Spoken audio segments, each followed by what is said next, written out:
This is the FM Gold channel of All India Radio.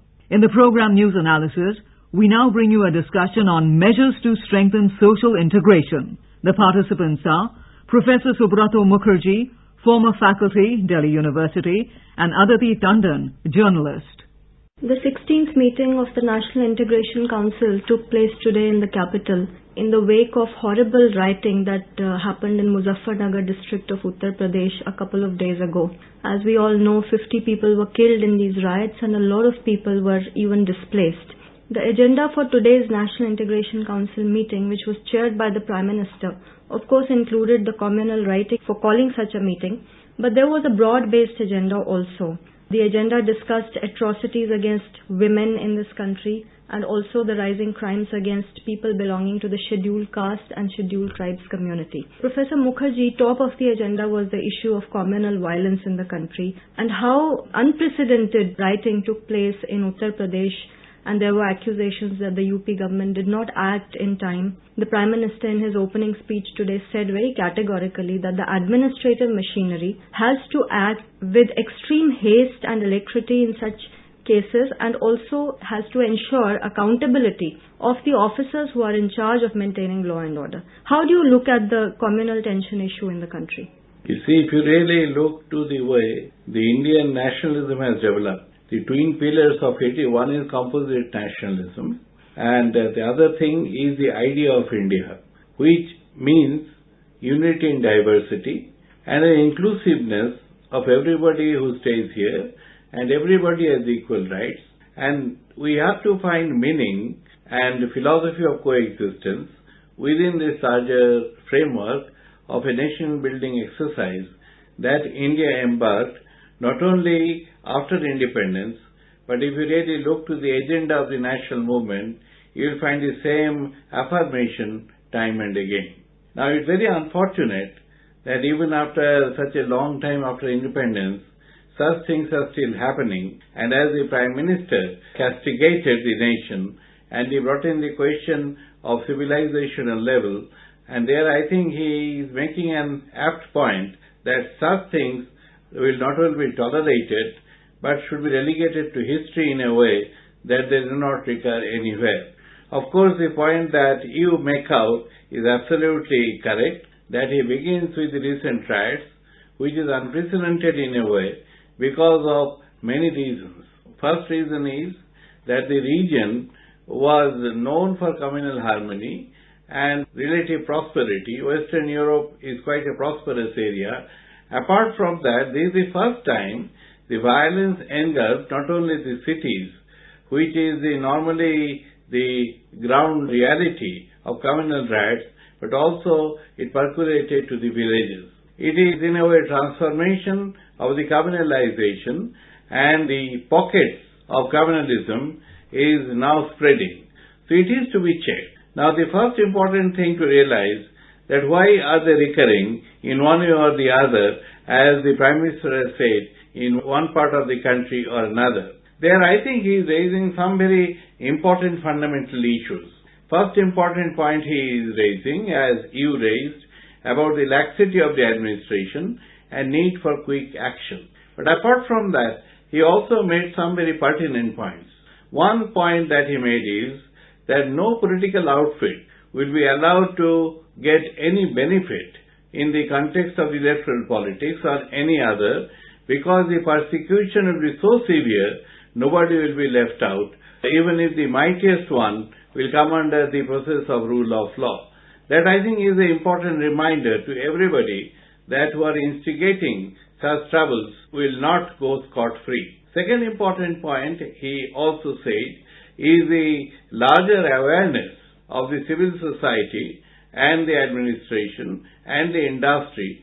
So a coordination between all the sectors of our life will ultimately bring about a new culture of coexistence. So in a way, the Prime Minister's speech is an important one, giving it a new direction and meaning, and I think out of that, a new political agenda for a unified nation can evolve. Professor Mukherjee, you raised very important points, but the issue of law and order being a state subject is very significant when we talk of communal rights and communal tension and restoration of peace and harmony in a particular area. Now, the Prime Minister's remarks are very well intentioned, but ultimately the fact of the matter is that it is the state government which has to, within the framework of the law in that particular state, ensure accountability of officers. For instance, there are few cases in the country where we know that state governments have actually made officers accountable if there is any communal tension in the area. Bihar, in the wake of Bhagalpur riots, when Nitish Kumar's government came into power in 2005, they passed an order and they, by notification, mentioned that the district magistrate and the SSP of a district will be directly held responsible in case there is loss of life on account of communal tension. But in Uttar Pradesh, we saw that things were allowed to get out of hand. Although the Prime Minister's pitch that there should be no politicization of riots is very welcome and extremely valid, the point is that you cannot separate politics from riots. What happened in Kishtwar recently in Jammu and Kashmir, we all know. And the Jammu and Kashmir Chief Minister was present at the NIC meeting today, and he made a very open remark about how Kishtwar violence erupted in the wake of elections. You know, this is election year. Is there historically a link between elections and rioting? What do you as a social scientist feel? It is overstressed. I don't think that there is a clear correlation between these two. If you really look to the way the Indian politics evolved after the independence, there was a larger space of India where communalism was never accepted. So it was always in the fringe. And whether such activities really enhance electoral fortune of some parties or groups is yet to be proved. So it is some sections within these larger outfits, they may be creating some trouble for their own advancement or maybe out of frustration. But the significant fact is that looking to the electoral process of India, which had been conducted more or less comprehensively and quite fairly, you remember that even the last election of Jammu and Kashmir was applauded by the entire world. So in that context, I do not think it really matters, because first, you really look to the constituencies of the Indian electorate, they are very large. So this kind of mobilization, which cannot really, these kinds of activities, which cannot really look to the entire constituency or tilt the voters in entirety, I do not think they really change the result or really set the trend for it. That the law and order is a state subject. Of course it's a state subject. But then the question of India is that citizenship is one. And the Indian citizenship, as Habermas says in the European context, is constitutional citizenship. So it is not one will be treated differently or one will feel insecure at a particular point or another. The entire nation is to tide over the crisis and then create a situation where these things can never recur. For that, what the Prime Minister is saying, again, is very important. That we have to create a much more equalitarian society. He is making a point that the fruits of development must reach the poorest of the poor. He is also, in a way, rejecting the trickle-down theory of development, and he is also emphasizing what John Stuart Mill called the shared identity of the nation. That cannot be disturbed at any cost.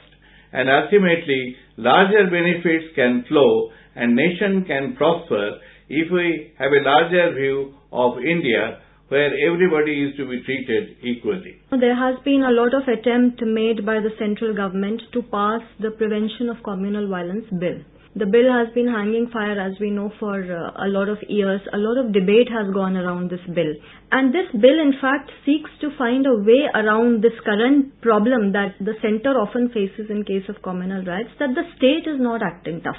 Now, the Communal Violence Bill provides for central intervention in cases of communal tension. And we all know that certain states have been opposing this tooth and nail. They say that unilateral central action is not welcome. Although the bill clearly says that in case of a communal riot where lives of people are endangered, the centre will be in a position to send its own reinforcements to the state if the state is not acting. What do you have to say? Because see, ultimately systems have to be created to make a reality of Prime Minister's wishes. whatever he has said is extremely valid in today's situation. But how do you protect the minority, or how do you protect the marginalized communities unless there are systems and laws in place on ground to ensure that if the state is not acting, the center can pitch in? The Prime Minister's speech, if you really read it, brings out the essence of his concern. He is not talking of any legislation. He is talking in terms of a larger legislative agreement. You see, we should not forget the fact that India is a nation with major contradictions, and the states are very sensitive about their rights. Now, this is not only in the context of communalism, but terrorism or any other. We have seen that they will not like to surrender any of their perceived rights to a central act. That's why I think judiciously the Prime Minister really did not mention the context of any legislation. And that again calls for the reason that why did not he do it. I think the point that the Prime Minister is emphasizing is that we will have to have a larger consensus. Well, of course, it may take time to build it, and there had been many controversies, but ultimately some legislations have been enacted, and there had been larger agreement. Look to the Food Security Bill, virtually unanimous support for that. So that kind of a climate is to be created, and there the Prime Minister is just not talking of communal violence. He is talking in concept of building a modern state where equality is not questioned in any context. Idea is a part of the larger democratic revolution in the context of the contemporary world, that certain elementary rights are to be respected. The issue of women's safety in the country and the issue of the protection of the rights which have been guaranteed by the Constitution to the Dalits, scheduled castes and the scheduled tribes. The Prime Minister says in his speech that there have been 10,000 registered cases of atrocities against SCs and STs in the past 3 years. Professor, this is the listed and registered caseload. We all know that a lot of cases go unregistered because it is not easy to get FIRs registered, and also the issue of safety of women. So how do you relate to the social indifference towards instances of crimes not just against women but against all visible minorities, against the marginalized? What do you have to say on that? There is a huge contradiction in Indian society. You remember what Gunnar Myrdal said, that he said that in India, the number of women you find in important positions is probably unparalleled in the world. You do not find anywhere else in the world. But then, as you say, the marginalized section and a lot of other women who live in a disadvantaged situation, live in a fearful atmosphere, and they are vulnerable many times. Here there is a class connotation, and also the fact that the rule of law, that is the basis of modern democratic order, is violated. And for this reason, I think the most important thing that is in the agenda is to reform the state. And the Prime Minister also referred to that. He also talked of a partnership of all the important players in society to bring about a new culture, to bring about the rudimentary elements of a modern society, so that India becomes the envy of other nations in the context of protecting of rights of minorities, women, or any other whose rights are being violated. Quick thought on social media, because the PM also said that misuse of social media needs to be curbed. They are to be curbed, and also you say counter movement, I would say. A counter cultural revolution must go on, and any such kind of an attempt must be challenged, and they must be refuted in a way. If censorship does not work, I think United Voice of India can really take care of that. Right. With a note that peace prevails, thank you very much. You were listening to a discussion on measures to strengthen social integration. The participants were Professor Subrato Mukherjee, former faculty, Delhi University, and Aditi Tandon, journalist. It came to you in the program News Analysis, produced and presented by the News Services Division of All India Radio.